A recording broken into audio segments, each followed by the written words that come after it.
Good morning students. आज हम सुगम भारती का पाठ 17 सरलता और सहृदयता पढ़ेंगे। वह नौकर बचपन से उनके घर काम करता आ रहा था। अब वह बूढ़ा हो गया था। उनके घर के बच्चों को अपनी उंगली पकड़कर चलना सिखाया था। अब वे बच्चे बड़े हो गए थे। वे बच्चे ऊंचे ऊंचे पदों पर पहुंच गए थे। पर इस बूढ़े काका के प्रति सबके मन में स्नेह और सम्मान की भावना थी। सब उन्हें अपने परिवार का एक सदस्य समझते थे। परिवार वाले चाहते थे कि बूढ़े काका अब कामकाज करना बंद कर दे और शेष जीवन आराम से गुजारे, पर वे मानते ही नहीं थे। वे घर की सफाई, झाड़ू पोछा तथा कमरों की देखभाल खुद किया करते थे। एक बार की बात है, एक नौकर थे जो बचपन से उस एक घर में काम कर रहे थे।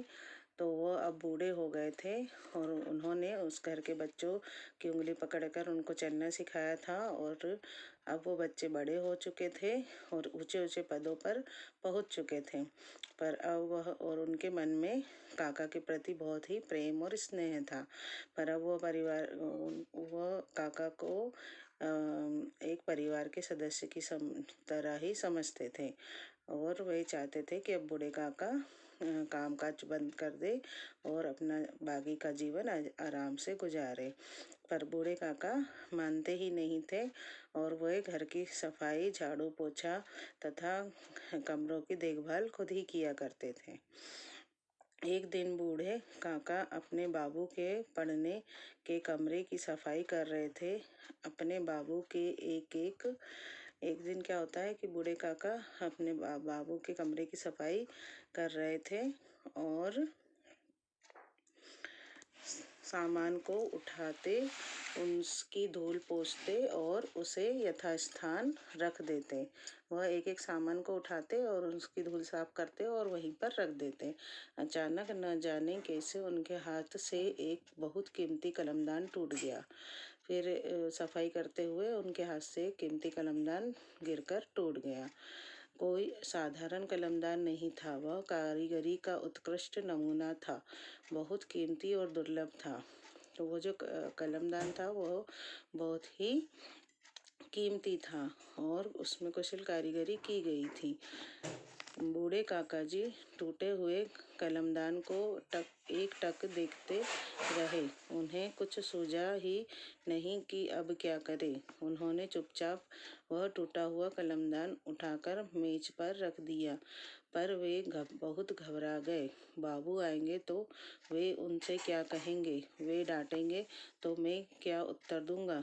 ऐसा कीमती कलमदान तो अब मिलेगा भी नहीं। कितना दुख होगा बाबू को। यही सोच सोचकर उनका दिल बैठा जा रहा था। बूढ़े काका जी कलमदान को एक टक देखते रहे और उन्हें कुछ सूझ ही नहीं रहा था कि वो अब क्या करे। उसके बाद वो चुपचाप वह कलमदान को वही मेज पर रख कर और वहाँ से चले गए। पर वो बहुत ही घबरा रहे थे कि अब बाबू आएंगे तो उन्हें डांटेंगे तो वो क्या उसका उत्तर देंगे और ये ऐसा कीमती कलमदान तो अब यहाँ मिलेगा भी नहीं। और यही सोचकर उनका दिल बैठा जा रहा था। उसके बाद सायंकाल बाबू आए और भोजन के उपरांत अपने कमरे में पहुंचे ही थे कि उनकी नज़र टूटे हुए कलमदान पर पड़ी। वे इतने कीमती कलमदान को टूटा हुआ देखकर बहुत दुखी हुए। अब शाम को जब बाबू आते हैं और भोजन के बाद अपने कमरे में पहुंचते हैं तो उनकी नज़र उस टूटे हुए कलमदान पर पड़ती है। तो उसे देखकर वह बहुत दुखी हो जाते हैं।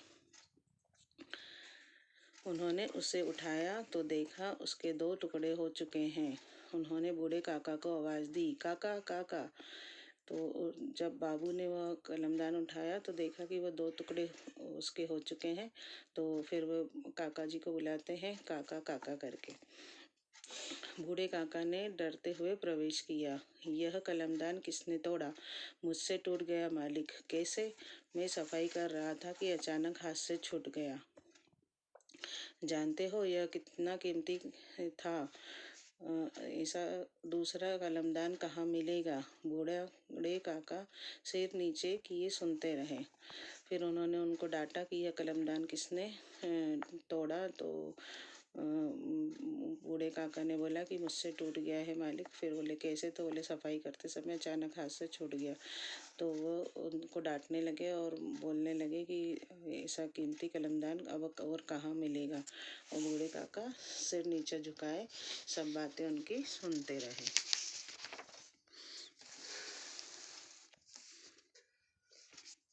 अब खड़े खड़े मेरा मुंह क्या देख रहे हो, जाओ यहाँ से। और हाँ, कल से मेरे पढ़ने के कमरे की सफाई मत करना।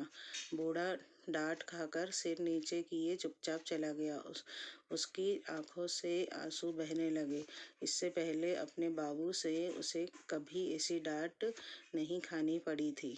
इसके बाद उन्होंने बूढ़े काका से कहा कि अब कल से मेरे कमरे की सफाई नहीं करना। और उन्हें बहुत डांटा। तो बूढ़े काका चुपचाप सुनते रहे और उनकी आंखों से आंसू बहने लगे। और वह सोचने लगे कि इससे पहले उनके बाबू ने कभी उन्हें ऐसा नहीं डांटा था। रात हो गई। बाबू अपने बिस्तर पर लेटे लेटे सोने की कोशिश कर रहे थे, पर न जाने क्यों आज नींद आने का नाम नहीं लेती थी। उनका मन अशांत था। वे रह रहकर अपने कलमदान, बूढ़े काका और उनके प्रति अपने व्यवहार के बारे में सोच रहे थे। फिर रात हो गई थी और उसके बाद वे बिस्तर पे लेटे लेटे सोने की कोशिश कर रहे थे, पर उन्हें आज नींद ही नहीं आ रही थी क्योंकि उनका मन अशांत था। उन्होंने बूढ़े काका को डांटा था। उनको रह रह के ये सब बातें याद आ रही थी, कलमदान के टूटने और बूढ़े काका को उनके द्वारा डांटने की। बचपन से ही ये काका हमारे यहाँ काम कर रहे हैं। इन्होंने तो मुझे उंगली पकड़कर चलना सिखाया। क्या उनके प्रति मेरा ऐसा कठोर व्यवहार उचित था। फिर वे सोच रहे थे कि बूढ़े काका ने हमारी कितनी सेवा की है और हमें उंगली पकड़कर चलना सिखाया, और मैंने उनके साथ ऐसा कठोर व्यवहार किया। क्या ये सही था। क्या एक कलमदान एक व्यक्ति के सम्मान से अधिक कीमती है। और वही सोच रहे थे कि एक कलमदान क्या एक व्यक्ति के सम्मान से अधिक कीमती होता है। अगर गलती से उनसे वह कीमती कलमदान टूट भी गया तो क्या हुआ। यदि वह मुझसे गिरकर टूट जाता तो। और उनके मन में यही सवाल आ रहे थे कि गलती से उनके हाथ से कलमदान टूट भी गया तो क्या हुआ। अगर ये मेरे हाथ से गिर जाता तो। कितनी सेवा की है और उन्होंने हमारे परिवार की। कभी शिकायत का कोई मौका नहीं दिया, पर आज मैंने उन पर इतना क्रोध करके क्या उनकी सारी सेवा पर पानी नहीं फेर दिया। इस तरह के अनेक सवाल बाबू के मन में उठते और उनका मन अधीर हो उठता। इसके बाद में बाबू यही सोच रहे थे कि उन्होंने हमारे कितनी सेवा की है और मैंने आज उन पर इतना क्रोध किया तो, और उनमें क्रोध करके उनकी सारी सेवाओं पर पानी फेर दिया।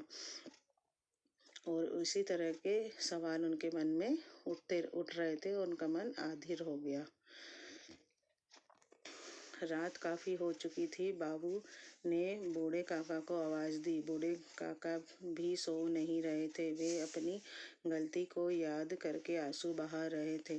अचानक बाबू की आवाज़ सुनकर उन्होंने आंसू को पोंछा और वे डरते डरते बाबू के कमरे की ओर जाने लगे, परंतु काका ने देखा बाबू उन्हीं की ओर आ रहे हैं। काका की घबराहट और बढ़ गई। वे सोचने लगे शायद बाबू का गुस्सा अभी ठंडा नहीं हुआ है। काका सिर नीचे करके खड़े हो गए। तो रात काफ़ी हो चुकी थी। उसके बाद में बाबू ने बूढ़े काका को आवाज़ लगाई। बूढ़े काका को भी नींद नहीं आ रही थी। वे भी अपनी गलती पर आंसू बहा रहे थे। तो अचानक उनको बाबू की आवाज़ सुनाई दी। तो वह अपने आंसू पोंछते हुए डरते डरते बाबू के कमरे में जा रहे थे और यही सोच रहे थे कि अभी शायद उनका और उन्होंने देखा कि बाबू वहाँ से उन्हीं के कमरे की ओर आ रहे हैं। तो उनकी घबराहट और बढ़ गई और फिर वह सोचने लगे कि शायद अभी बाबू का गुस्सा ठंडा नहीं हुआ है, और वो उनके सामने सिर नीचे झुकाए खड़े हो गए। काका मुझे माफ़ कर दो, मैं अपने व्यवहार पर शर्मिंदा हूँ, अचानक बाबू के मुंह से निकला। फिर बाबू ने काका जी से कहा कि काका मुझे माफ़ कर दो, मैं अपने व्यवहार पर शर्मिंदा हूँ। बूढ़े काका उनके मुंह की ओर देखते रह गए। इतना बड़ा आदमी एक छोटे से नौकर से माफ़ी मांग रहा है। वह बाबू के पैरों में गिरकर माफ़ी मांगने को झुके ही थे कि बाबू ने उन्हें बीच में ही रोक दिया। काका, क्या आप मुझे क्षमा नहीं करोगे? बूढ़े काका बाबू के मुंह की तरफ देखने लगे। कितने बड़े आदमी होके मुझ जैसे छोटे से नौकर से यह माफ़ी मांग रहे हैं। तो बाबू वो भी खुद बाबू के पैरों पे गिर के माफ़ी मांगने के लिए झुक ही रहे थे कि उन्हें बाबू ने बीच में ही पकड़ लिया, रोक लिया और खुद बोलने लगे कि क्या आप मुझे क्षमा नहीं करोगे? बाबू बोले, जब तक आप मेरे सर पर हाथ रखकर नहीं कहोगे कि आपने मुझे क्षमा कर दिया, मुझे चैन नहीं मिलेगा। और बाबू उन बूढ़े काका से बोलने लगे कि आप मेरे सिर पर हाथ रखकर जब तक नहीं कहोगे कि आपने मुझे क्षमा नहीं कर दिया, तब तक मुझे चैन नहीं मिलेगा। बूढ़े काका की आंखों से आंसुओं की झड़ी लग गई। उन्हें बाबू के सिर पर हाथ रखकर कहना पड़ा, अच्छा चलो, मैंने अपने बाबू को क्षमा कर दिया। फिर बूढ़े काका और ज़्यादा उनकी आंखों से आंसू बहने लगे और फिर उन्हें आखिरकार बाबू के सिर पर हाथ रखकर बोलना ही पड़ा कि चलो, मैंने अपने बाबू को क्षमा कर दिया। बच्चों, क्या तुम जानते हो ये बाबू कौन थे? ये बाबू थे भारत के प्रथम राष्ट्रपति डॉक्टर राजेंद्र प्रसाद। यह घटना तब की है जब वे राष्ट्रपति भवन में थे और उनके एक पुराने बूढ़े सेवक से उनका एक बेशकीमती कलमदान टूट गया था, जो उन्हें किसी बड़े आदमी ने उपहार में दिया था। जरा सोचो, भारत के राष्ट्रपति होकर भी वे कितने उदार, सहृदय और विनम्र थे। घमंड तो उन्हें छू तक भी न गया था। बच्चों, आप लोग जानते हो कि ये बाबू कौन थे? ये भारत के प्रथम राष्ट्रपति राजेंद्र प्रसाद थे। जब वे राष्ट्रपति भवन में रहते थे तो उनके एक पुराने बूढ़े सेवक के हाथ से उनका एक बेशकीमती कलमदान टूट गया था, तो वो जो कि उन्हें किसी ने उपहार में दिया था। तो भी वे राष्ट्रपति होकर भी देखिए वो कितने सहृदय और विनम्र थे और घमंड तो उन्हें कभी छू भी नहीं पाया था। तो यह हमारा ये पाठ समाप्त होता है। इसके बाद में पाठ के आगे ये शब्दार्थ है जो हम पढ़ के बता रहे हैं। देखिए, यथास्थान सही जगह, दिल बैठना, निराश हो जाना, भयभीत हो जाना, अचानक, सहसा, एकाएक, सम्मान, आदर, उत्कृष्ट, श्रेष्ठ, बेशकीमती, बहुमूल्य, अधिक कीमत वाला, साधारण, मामूली, दुर्लभ, जिसे पाना सहज न हो, कठिनता से प्राप्त।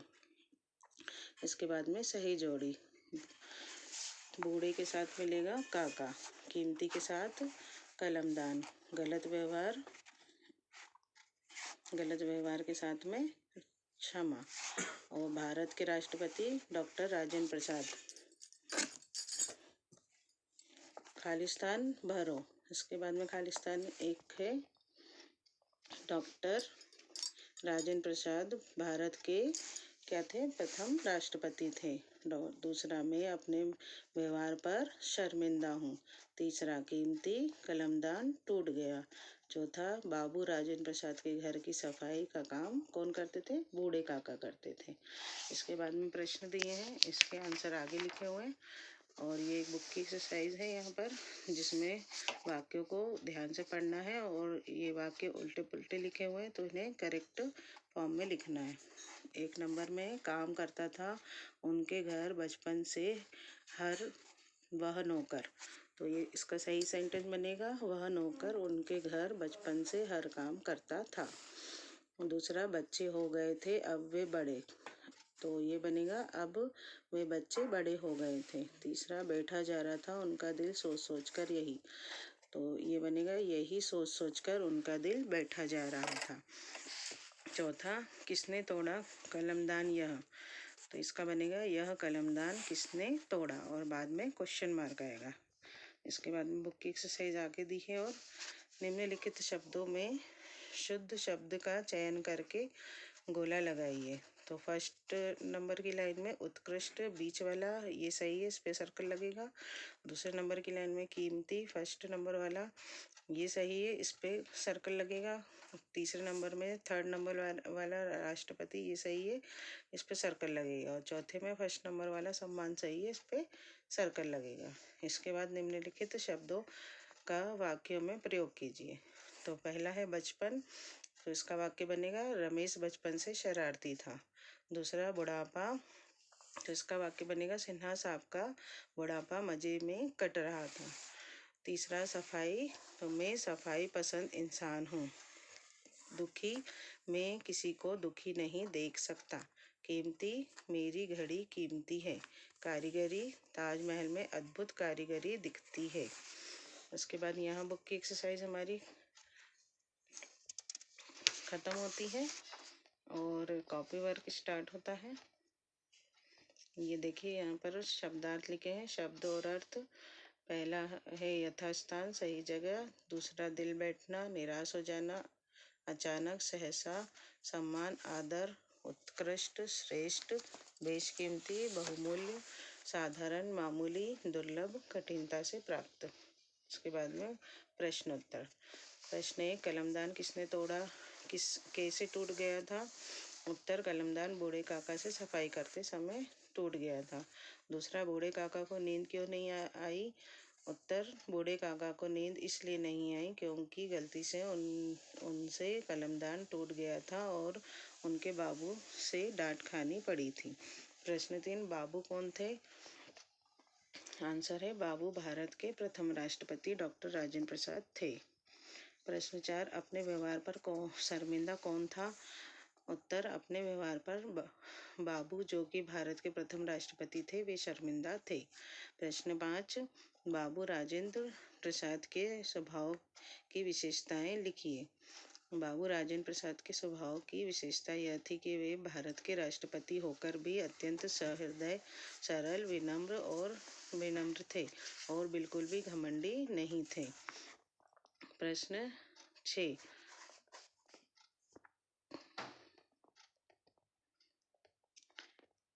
डांट खाने के बाद बूढ़े काका ने क्या सोचा। डांट खाने के बाद बूढ़े काका ने यह सोचा कि इससे पहले उनके बाबू ने उन्हें कभी नहीं डांटा था। प्रश्न 7, सोते समय डॉक्टर राजेंद्र प्रसाद बूढ़े काका के बारे में क्या सोच रहे थे। उत्तर, सोते समय डॉक्टर राजेंद्र प्रसाद बूढ़े काका के बारे में सोच रहे थे कि काका को डांटकर मैंने अच्छा नहीं किया। उसके बाद प्रश्न 8, डॉक्टर राजेंद्र प्रसाद के जीवन से हमें क्या प्रेरणा मिलती है, स्पष्ट कीजिए। डॉक्टर राजेंद्र प्रसाद के जीवन से हमें यह प्रेरणा मिलती है कि हमेशा सहृदयी, विनम्र और उदार होना चाहिए। इसके बाद में पाठ के अंत में डिक्टेशन होगा। ये देखिए लिखे यहाँ पर डिक्टेशन वर्ड्स जो कि 10 है। 1 नौकर, 2 सम्मान, 3 उंगली, 4 कीमती, 5 उत्कृष्ट, 6 सायकल, 7 कलमदान, 8 राष्ट्रपति, 9 कोशिश, 10 क्षमा। तो ये हमारा पाठ यहीं पर समाप्त होता है। अगला पाठ 18 और साथी वृक्ष लगाए जो कि एक कविता है, वो हम अगली क्लास में पढ़ेंगे। Okay, thank you student.